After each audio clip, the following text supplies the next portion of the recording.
Assalamualaikum warahmatullahi wabarakatuh. Alhamdulillahirrahmanirrahim. Hari ini seperti biasa kita lagi di garasi taksi. Jadi ada garapan berapa mobil nih? Ada 1, 2, 3. Nah, ada 3 unit yang lagi dikerjain. Yang satu kemarin udah kita videoin ya. Yang satu turun separoh. Yang kedua ini kelistrikan bocor. Ini udah 2 hari ini belum ketemu nih. Tapi mudah-mudahan hari ini udah ketemu masalahnya. Ini overhead. Nah, overhead buat teman-teman yang mungkin ada pengalaman overhead, jadi kita coba ulas sedikit per overheatan. Nah, jadi ini overhead, penyebabnya apa? Setelah dibuka ternyata ada radiator yang bocor. Jadi bocor dari upper tanknya, lower tank ya. Jadi lower tanknya. Jadi buat teman-teman biasa, ini kan mampet nih. Nah, yang lagi rojok aja deh. Nah, ini kan lagi dirojok nih. Aduh.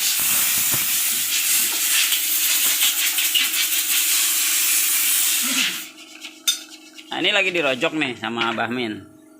Jadi banyak kasus mobil-mobil lama itu mampet di sini. Nah, ciri-ciri mobil yang mampet itu biasanya nih kalau dia kecepatan tinggi atau dia tanjakan biasanya dia overheat.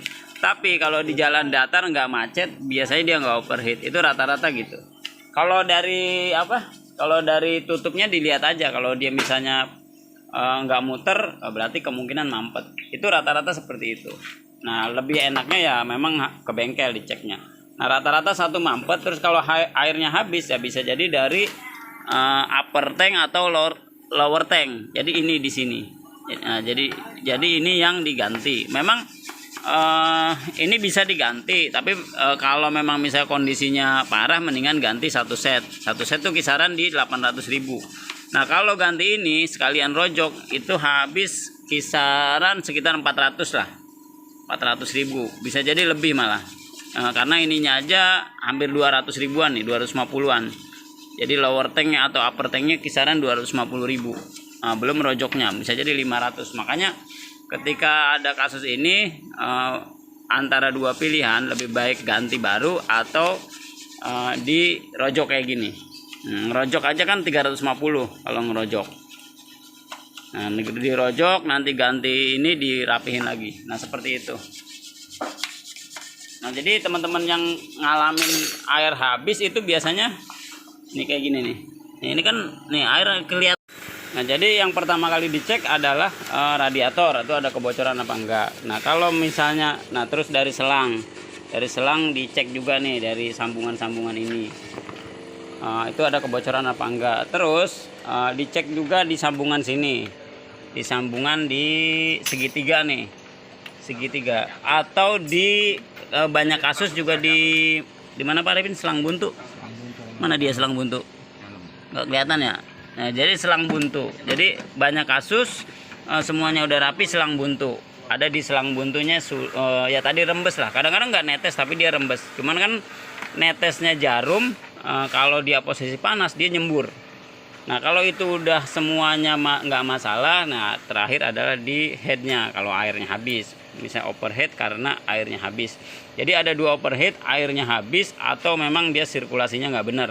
Jadi buat teman-teman yang overhead kurang lebih seperti itu, cek water pump, cek kebocoran, terus cek termostat, terus tutup radiator juga bisa dicek. Cara ngeceknya kan bisa ada di YouTube ya. Cara ngeceknya misalnya tutup radiatornya rusak seperti apa, lihat aja dari tangki reservoirnya. Teman-teman bisa lihat dari reservoir.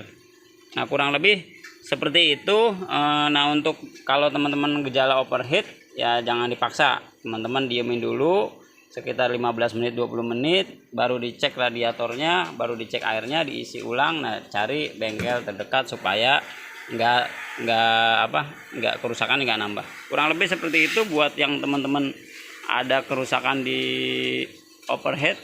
Jadi jangan dipaksakan untuk didiemin aja, takutnya nanti malah ngejim, malah nanti lari kemana-mana. Biayanya akan lebih banyak lagi. Terima kasih, mudah-mudahan bermanfaat. Wassalamualaikum warahmatullahi wabarakatuh.